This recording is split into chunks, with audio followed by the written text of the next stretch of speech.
Estamos acá en conversaciones, acá en el estudio. Hoy está el doctor José Pablo da Pena, es el director de posgrado de la carrera de la Maestría de Finanzas de la Universidad del SEMA. Buen día, ¿qué tal? ¿Cómo estás, Eduardo? Muy bien. Supongo que tenés días agitados, ¿no? En la universidad, pero antes te voy a hacer una pregunta. ¿Por qué te hiciste Adelante. economista? Ah, pues es que siempre me gustó el tema de la economía. Cuando debo haber tenido 9 años, 10 años, me llegó un libro en el cual era de microeconomía y que lo escribía, no recuerdo el nombre, pero tenía unas siglas al final que decía PhD. Y cuando entonces me puse a buscar, en ese momento no había Google, no había nada, entonces empecé a buscar qué significaba PhD y resulta que era Philosophy Doctor, que es el título máximo que se confiere en Estados Unidos, el equivalente al doctorado en economía. Y bueno, ese libro me entusiasmó muchísimo, yo iba a ser médico, mi padre es médico, y al finalizar lo que decidí fue cambiarme a economía. Y originalmente iba a estudiar economía, pero decidimos que estudiase la carrera de contador, porque de alguna manera siempre tiene más salida laboral un contador que un economista. No obstante, después hice la maestría en economía y el doctorado en economía. Pero digamos, surgió siempre me gustó, yo leía la sección de economía del Diario de la Nación. ¿Quién puede leer a los 11 años, 12, 13, 14 años la sección de economía del Diario La Nación? Pero bueno, algo que me interesa, y creo que lo que más me interesaba también son los mercados, es decir, ver los movimientos de los precios de las acciones, ver qué pasa con la tasa de interés. Recordad que la década del 80 en Argentina era una década interesante para saber de economía, ¿no?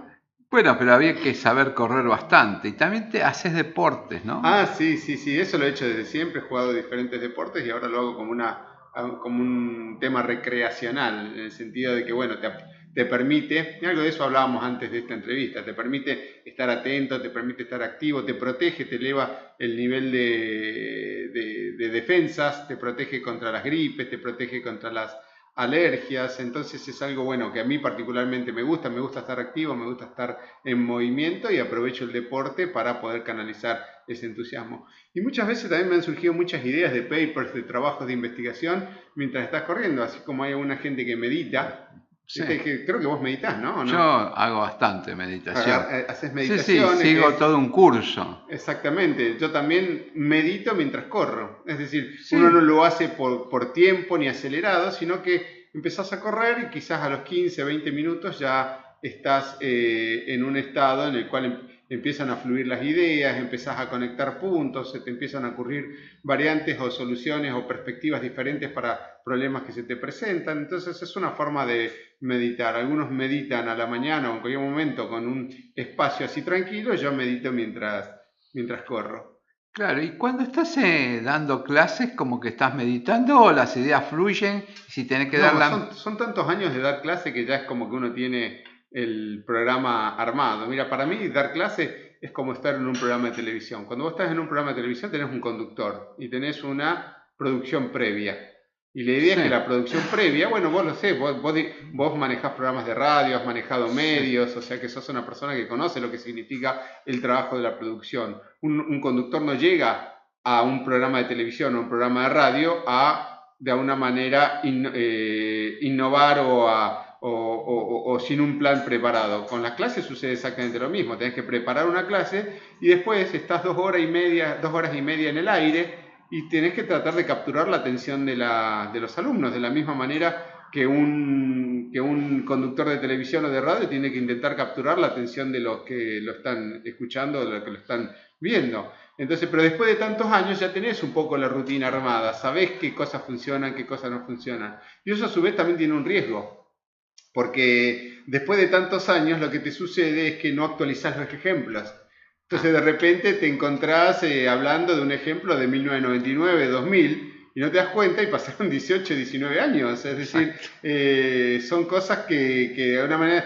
Ese sería el aspecto que uno necesita tener presente, el hecho de actualizar la información de forma tal de tomar ejemplos un poco más contemporáneos. Vos que estás tanto en educación y das tanto clase, ¿cómo ves la educación argentina? Comparada con la de los países limítrofes y un poco comparándola con Estados Unidos y Europa, Entonces ¿no? no soy un especialista en educación, así que lo mío va a ser más bien un tema de interpretación y de intuición, no tanto de fundamento. Pero yo creo que a partir de... Yo recuerdo cuando estaba en el colegio secundario. En el colegio secundario tenías notas. Sí. Y a partir del año 1985, 86 se cambió el sistema de notas por un sistema de aprobó los objetivos, superó los objetivos o no aprobó los objetivos, porque se decía que era una forma de no estigmatizar, que era una forma de estimular. Y lamentablemente el mundo no funciona de esa manera. Uno lo ve en el fútbol, por ejemplo. No decís River superó los objetivos, sino River salió campeón. Lamentablemente funciona de esa manera y hay una competencia, que haya reglas.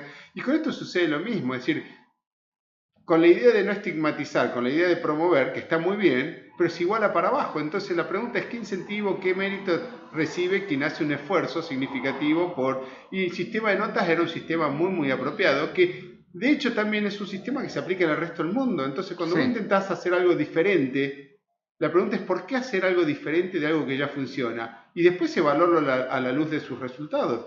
Y no creo que los resultados de esa igualación para abajo, en el sentido de no estigmatizar, hayan sido positivos. Porque mientras acá se da vuelta recorriendo el tema de la educación con el intento de no estigmatizar, un chino, un indio te saca... Nota fabulosa. Claro, te saca un montón de ventajas en el sentido de que está metido en el tratando de ser el mejor. Es decir, meritocracia es una palabra que desde mi punto de vista es muy buena y funciona en el deporte. Sí. En el deporte, ¿quién sale primero? Es decir, el que más esfuerzo hizo, el que más entrenó y el que más estuvo preparado durante un evento deportivo. Y en general el resto funciona de esa manera. Aunque no te guste, yo entiendo que muchas veces puede no gustar en el sentido de decir, bueno, no está bueno, qué sé yo y qué sé cuánto, pero ese es otro. No podés igualar para abajo con él solamente porque no te gusta un sistema como funciona. Entonces, yo creo que el hecho de que haya, no sé cómo en la secundaria, en la primaria, no sé bien cómo está funcionando en este momento, pero al menos en lo que hace maestrías y posgrados, tenemos un sistema de notas en la cual de alguna manera el que hizo un esfuerzo y está dando resultados, tiene un premio.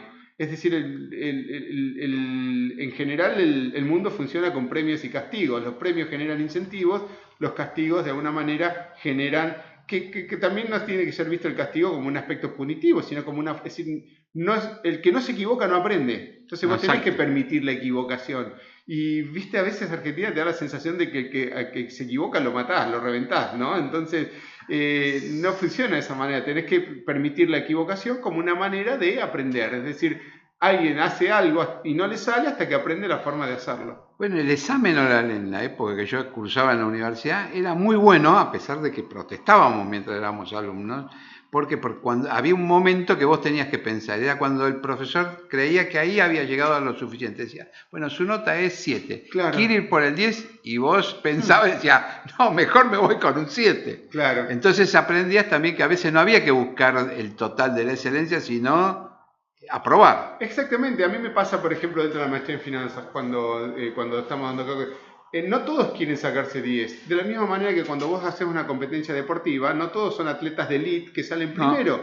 El punto es que vos te sientas satisfecho y que estés dando resultado. Es decir, las notas terminan siendo un resultado, un reflejo, un termómetro. La pregunta es, ¿aprendiste o no aprendiste? Porque al final del día se trata de eso. ¿De qué te sirve sacarte un 10 si no aprendiste cómo funciona cierto mecanismo o cierto proceso de pensamiento? Y por ahí estás conforme de que entendiste algo a pesar de que te sacaste un 5 o un 6 porque ese día por alguno u otro motivo no. Entonces uno tiene que aprender porque de alguna manera lo ve reflejado después en la realidad. Siempre recuerdo, ¿por qué sirve el conocimiento? ¿Por qué es importante el conocimiento? Siempre recuerdo una serie de televisión que se llamaba Malcolm in the Middle, ¿no? Que era una familia que tenía 3 hijos y y el hijo más grande era medio de alguna manera vago, no era muy afecto a la educación y al colegio y otro, ¿no? Entonces un día estaba tirándole pelotas a una pared y de repente le pega un cuadro sin querer, el cuadro se cae y se ve que abajo del lienzo del cuadro había otro lienzo y decía Picasso. O sea, en cierta forma da a entender que era un lienzo pinzado, una pintura de Picasso. Claro. El chico se asusta porque había roto el cuadro y lo único que hace es llamarle la atención que decía Picasso. As significa, es una mala palabra, y se mata de risa de Picasso. Entonces lo único que hace es, de alguna manera, tratar de arreglar el cuadro y ponerlo nuevo. ¿Qué significa eso? Que por falta de cultura, por falta de educación, dejó pasar una oportunidad fenomenal porque había un cuadro de Picasso abajo del otro cuadro. Y no se dio cuenta porque no tiene conocimiento. Entonces el conocimiento te permite traducirlo en la detección de oportunidades, que no te pasen por el lado de las oportunidades sin que vos de alguna manera te des cuenta de que existe. Hay tanta gente que dice, qué mala suerte que tengo. ¿Por qué? Porque nunca te das cuenta de las oportunidades que te pasan por el lado. Claro, exactamente. Bueno, eso es bastante normal y la gente en general se queja de como decís vos, de la mala suerte. Sí, es que la mala suerte vos también es un tema, es decir, hay una frase que le atribuyen a Gary Player, un jugador de golf muy famoso, ¿no? Que también se le atribuyen a Jack Nicklaus, que era una forma, decían que ganaba torneos por suerte. Que tenía suerte. Un día gana un torneo, entonces va al cronista y pregunta, ¿sí ganó el torneo? Sí. Y tuvo suerte, ¿no? Y al final el golfista se cansa y dice, sí, la verdad que tuve suerte. Y mientras más entreno, más suerte tengo. Claro. De eso se trata. Claro, hay un factor vinculado a la aleatoriedad. Pero digamos, vos no podés pretender obtener resultados si de alguna forma no te encuentran los resultados entrenados, ¿no? Exacto, y la Argentina. Y la educación debería entrenarte para eso, para la vida, con lo cual debería ser también qué es lo que necesito. Por ejemplo, vos lo has mencionado en otras oportunidades, en otras charlas que hemos tenido, tema de programar. No significa que uno aprenda programación para ser un programador, pero te estructura el pensamiento. Igual que las matemáticas, te estructura la manera de pensar, sobre todo en los análisis lógicos. ¿Sabés que uno encuentra mucho en Argentina cuando ves disonancias cognitivas? ¿Qué es una disonancia cognitiva? Una contradicción dentro de tu cabeza. Que de una forma vos tenés un set de crédito y decís, creo en el Che Guevara. Che, pero pará, el Che Guevara decía tal cosa. Ah, no, pero eso no, sí o no. Y te entra en el conflicto tus ideas. Exacto. Entonces la lógica, el pensamiento lógico, bueno, lo tenía, y el método científico que lo tenía Bunge, lo que te ayudan es justamente a resolver, a no entrar en incoherencias, en contradicciones, a que de una manera tu pensamiento tenga un sentido en el cual vos te das cuenta que... Porque si no, de alguna forma generás un sesgo cognitivo que cuando me conviene es a favor y cuando no me conviene es en contra, ¿no? Bueno, Bunge venía en la Facultad de Ciencias Económicas a enseñar exclusivamente el significado de algunas palabras. Bueno, entonces, el libro del método científico de Bunge es un método estándar, con tantas fake news que hay. ¿Viste? Tantos fake news, tantas noticias falsas, tantas opiniones, tanta gente que opina, tantas hipótesis sin una debida corroboración rigurosa. El método científico lo que te dice es que para que vos puedas afirmar una hipótesis, para que vos puedas tenés que tener una evidencia detrás que te lo justifique. Claro. Vos fíjate, por ejemplo, lo que ha sucedido con los medios. Cualquiera suelta una opinión sin aclarar que es una opinión, sino como si fuese una verdad revelada que de alguna manera se instala y de repente no funciona de esa manera. Entonces uno tiene que tener cuidado con lo que dice. También es cierto de que lo que vos decís al día siguiente no se lo acuerda nadie, ¿no? Es decir, es tanta la rapidez de las noticias, me parece que hay salvo que hayas dicho algo extremadamente grosero o extremadamente burdo, que de una forma... Pero aún hasta en esos casos la gente te termina recordando no por lo que dijiste, sino por una manera llamaste la atención. Exacto. ¿Y cómo, entrando ya en un tema más técnico, es falsa o verdadera la situación de la economía argentina que los días dicen es catastrófica? Mira, el problema de la economía argentina es que vive más allá de sus posibilidades. Si vos ves en los últimos 50, 60 años, Argentina ha tenido déficit fiscal de manera recurrente. Pero bueno, cuando vos ves otros países, también tienen déficit fiscal. Los países en general tienden a tener déficit fiscal. El punto es que Argentina ha abusado de ese tipo de circunstancias. Y no solamente déficit fiscal, sino también el déficit de cuenta corriente. La cuenta corriente, el déficit fiscal lo que te muestra es que el gobierno gasta más de lo que le ingresa. Y el déficit de cuenta corriente lo que te indica es que el país gasta más de lo que produce. Entonces, en ambos casos estás viviendo más allá de tus posibilidades. El problema del déficit de cuenta corriente es que implica que es como un déficit en tu economía personal. Alguien te lo tiene que financiar. Pero llega un momento que si te lo dejan de financiar, de algún lado tenés que producir dinero para poder pagar las deudas que habías incurrido porque te estuvieron financiando. Entonces Argentina lo que ha pasado recurrentemente es que ha tenido déficit de cuenta corriente que a su vez es consistente con un tipo real de cambio más bajo. ¿Por qué? Por un proteccionismo eventualmente y porque en general ha habido déficit fiscal, inflación, tipo real de cambio bajo para sostener el aspecto, para que no se dispare la inflación. Entonces un cambio de paradigma en Argentina requeriría ir hacia una estabilidad en la cuenta corriente, que es lo que de alguna manera se está intentando ahora, pero veremos por cuánto tiempo dura también, ¿no? Y un tipo real de cambio un poco más alto, pero que a su vez también implique salarios reales más bajos. Hay algo que tiene Argentina es que es un país muy poco abierto al mundo. Las exportaciones en términos del PBI son bajísimas. Creo que la media mundial es 20 y pico por ciento y Argentina tiene 10 y pico por ciento de...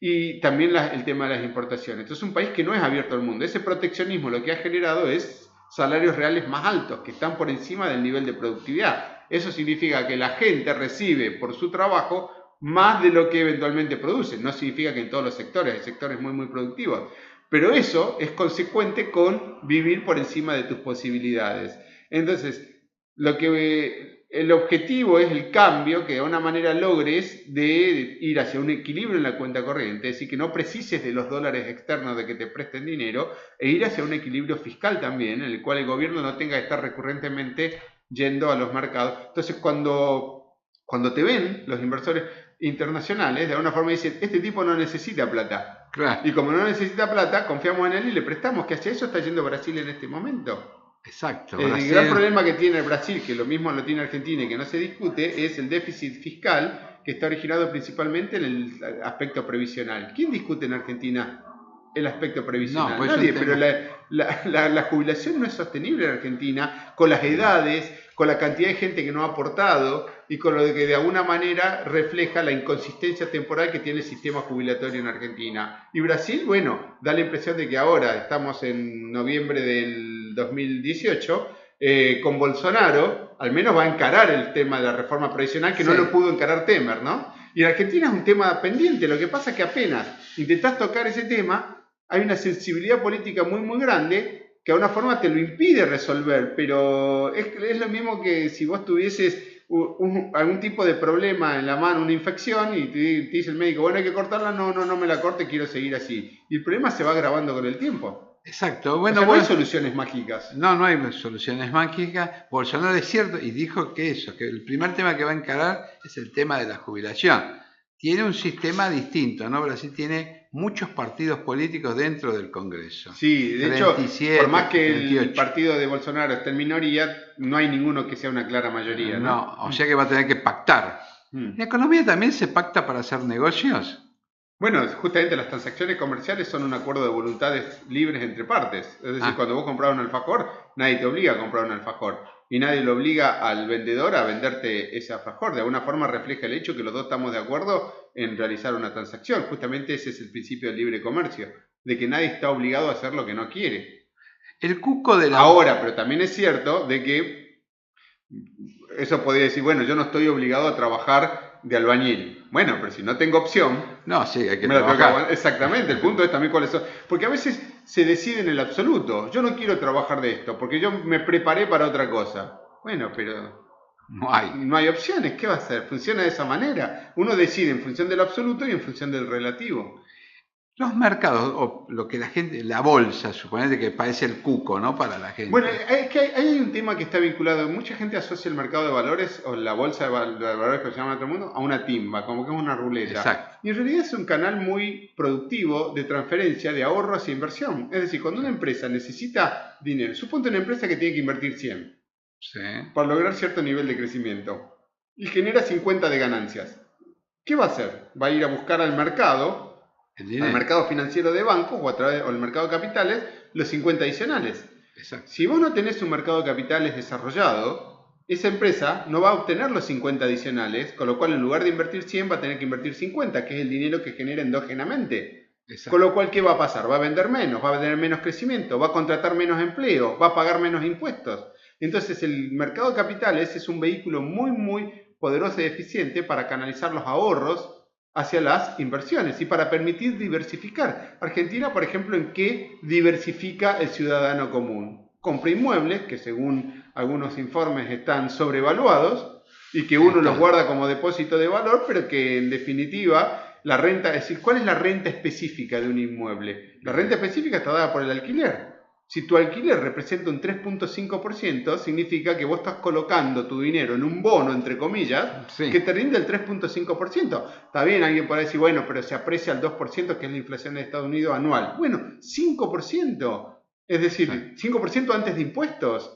Es decir, que no estás obteniendo una renta que sea muy, muy significativa frente a otras oportunidades de inversión alternativa. Pero sin embargo, hay un aspecto emocional, un aspecto inercial en la conducta de invertir en inmuebles que te hace justamente que la gente tienda. Es decir, la gente quiere tener, por más que es preferible a veces alquilar, porque es más barato alquilar que comprar, la gente prefiere el aspecto emocional de tener su propia casa, su propio lugar, su propia residencia. Y eso es importante también para eso que se desarrolle, como decíamos antes, el mercado de capitales y el mercado de crédito, porque la única forma de acceder es a través del mercado de crédito hipotecario.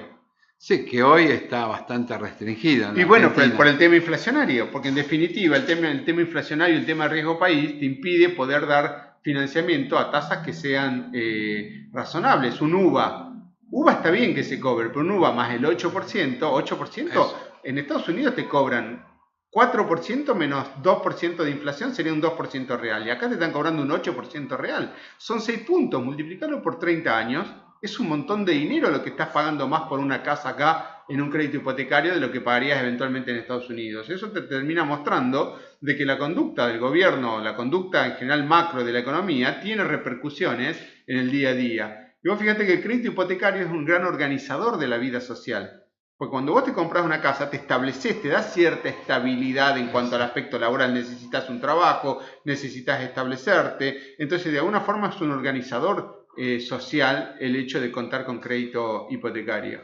Eso es un tema importante, pero en realidad Argentina hoy rinde muy poquito tener un inmueble, yo te diría casi cero. Exactamente, porque encima te cobran bienes personales, claro, te cobran ABL, te cobran, hay una serie de impuestos, o sea que no conviene tener inmuebles, pero sin embargo, por un aspecto sea de inercia o por un aspecto emocional, uno se siente más seguro teniendo los ladrillos que teniendo o que eventualmente alquilando, ¿no?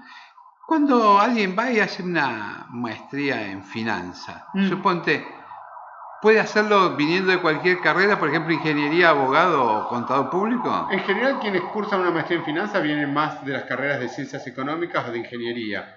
Hemos tenido alumnos que han cursado, que han venido de carreras no vinculadas a esas disciplinas, como han sido ciencia política, abogados, etcétera, pero no son la gran mayoría. De alguna manera, quienes se dedican a temas de finanzas ya vienen de ciencias económicas y los que vienen de otras disciplinas tienen que hacer el esfuerzo de acomodarse. De aprender matemáticas. Aprender matemáticas, aprender estadística sobre todo. Lo que te hace realmente a las finanzas es la estadística.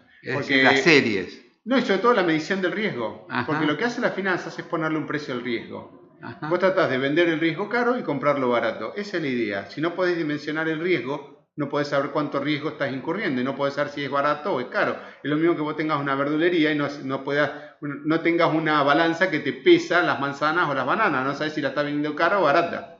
¿Y eligen seguir finanzas porque piensan que se van a hacer ricos o les da un mayor nivel cultural? No, yo creo que por un tema de curiosidad, el tema de mercado de capitales siempre es un tema que atrae. Vos ves muchas películas, hay muchas películas famosas, hemos publicado en algunos lugares una serie de películas, series también que están vinculadas a ese supuesto glamour que hay de los mercados de capitales y la posibilidad que uno tiene, bueno, de obtener dinero como consecuencia de la aplicación de sus conocimientos. Pero también hay una suerte de mito en el sentido de que, bueno, que te puedes hacer rico en el mercado de capitales, pero bueno, eso es como pensar también en hacerte rico encontrando plata en la calle, es decir, es un tema únicamente de tus habilidades, tus talentos, tu conocimiento y tu energía para trabajar.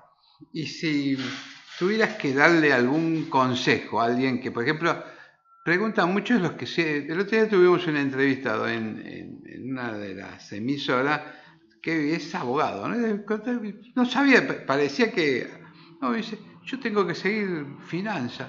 ¿De qué carrera venís? De abogado. Dije yo. No, pero ha habido abogados, inclusive nosotros tenemos dentro de la orientación una orientación a ese aspecto legales. Vos fíjate que gran parte de las transacciones comerciales se formalizan con contratos. Exacto. Más las transacciones financieras, porque son contratos de acciones, contratos de bonos, contratos de derivados, contratos de swaps. Entonces, al final del día vos necesitas un abogado que sepa interpretar apropiadamente las cláusulas y la naturaleza de la operación financiera que estás haciendo. Entonces es muy importante para los abogados estudiar finanzas también, porque de una manera se necesitan sus servicios, se necesitan su conocimiento. Pues fíjate, yo te quiero comprar a vos una empresa, ¿bien? Exacto. Vemos los balances, vemos los flujos de fondos, las proyecciones, etcétera. Al final nos ponemos de acuerdo.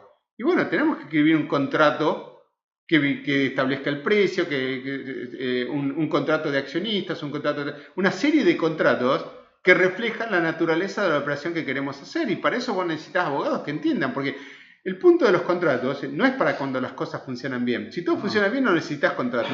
El punto es cuando las cosas no funcionan bien. Claro. A ver qué dice el contrato, en qué nos pusimos de acuerdo. Y necesitas a alguien que pueda prever apropiadamente las contingencias que pueden surgir de una operación financiera. ¿Y qué consejo le darías a los que van a entrar en la maestría de finanzas? Que a su vez se perfeccionen en qué sector. No, en realidad lo que necesitas saber para trabajar en finanzas es economía, matemática financiera, contabilidad.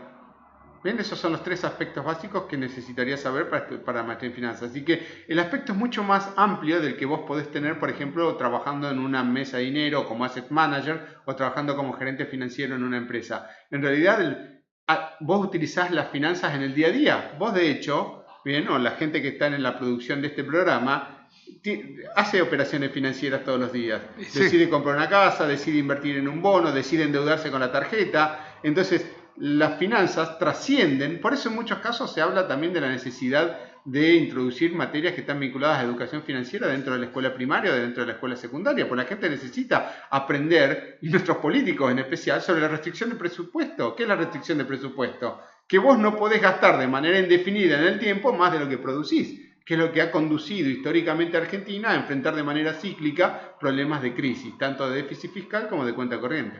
O sea que es un tema bien de pensarlo. ¿Te dedicarías a estudiar filosofía? Una última pregunta. ¿Estudiarías filosofía o medicina? Filosofía, la verdad. Y vos fíjate que el grado máximo para cualquier tipo de carrera es el grado de filosofía. PhD, que es algo con lo que hablábamos al comienzo de esta entrevista, es Philosophy Doctor. Es decir, vos alcanzás el grado máximo de perfeccionamiento en una disciplina cuando te dan el grado de doctor en filosofía. Porque estás por encima del aspecto técnico y del aspecto práctico de la disciplina. Es decir, entendés la filosofía que está detrás de la disciplina que estás estudiando. Por eso se dice la filosofía es la madre de todas las ciencias. Sí. Tienen que leer más Sócrates, más Aristóteles. No, más historia también. ¿Sí? Mucha historia. Vos fíjate, vos sos una persona que le gusta mucho la historia. La historia es recurrente, sobre todo en aspectos económicos. Es decir, parte de lo que se está viviendo en este momento se vivió en la década del 80, se vivió en la década del 70, se vivió en la década del 60. Entonces, de alguna manera, y eso es lo curioso de Argentina, que a veces da la impresión de que no termina de aprender. Cuando otros países de América Latina han aprendido que la inflación es mala, Argentina sigue persistiendo con los mismos errores, ¿no? Exactamente, y hay veces que hay que saber ubicarse en el bloque que te toca vivir, por ejemplo en América del Sur. Exactamente. Pocos conocen a veces la parte histórica de América del Sur, y por ejemplo eso lo podemos dejar para otra charla. Hoy, ¿por qué las relaciones Trump-Bolsonaro son importantes? Claro, sí. O por qué Bolsonaro apunta a Chile como un mecanismo de salida para el Pacífico, o cosas en ese sentido que te dicen, bueno, los países se comportan como personas, buscas socios en aspectos que te complementen. Entonces, ¿de quién querés ser socio a nivel internacional y por qué, no? Bueno, y eso no puede estar contaminado por aspectos ideológicos, tiene que estar de alguna forma teñido de aspectos prácticos. ¿Qué es lo que le conviene al país? Más allá de qué es lo que te gustaría. Eso a veces es otro punto. Una cosa es lo que a uno le gustaría, ¿bien? Que si lo ponemos, vos sabés más de psicología que yo, pero debería ser el deber, y otra cosa es lo que te conviene, lo que deberías hacer. Y sí, bueno, pero vos fíjate que Brasil se acerca a Chile para la salida al Pacífico y a lo mejor tiene menos distancia por Perú. Exactamente, eso es un buen punto, porque de alguna manera vos ves que, pero la pregunta es por qué lo hace con Chile, y entonces surgen una serie de preguntas que, bueno, obviamente nos exceden en cuanto a su interpretación, pero para Brasil es mucho más fácil salir por Perú, porque, bueno, su territorio llega hasta Perú y Perú es menos espacio hasta la salida del Pacífico, mientras que Chile tendría que eventualmente atravesar Bolivia o Paraguay y Argentina para poder llegar hasta Chile. Bueno, ahí te damos las gracias. No, al contrario, muchas gracias por este ciclo, la verdad que lo he disfrutado muchísimo.